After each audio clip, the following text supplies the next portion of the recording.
ملک بھر کی طرح سیون شریف میں بھی 12 ربیع الاول جشن عید میلاد النبی صلی اللہ علیہ وآلہ وسلم بڑے عقیدت اور احترام سے منایا جا رہا ہے، جبکہ جماعت اہل سنت کی جانب سے سیون شریف کے دھمال چوک کے مقام سے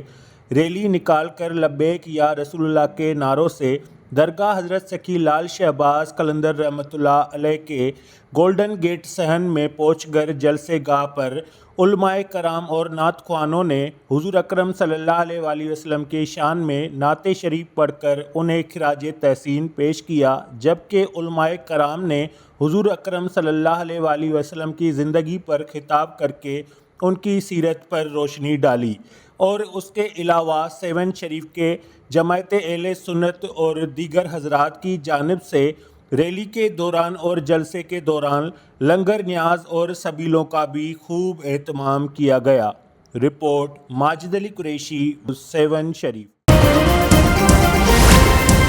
Z110 نیوز، خبر کی اصل خبر۔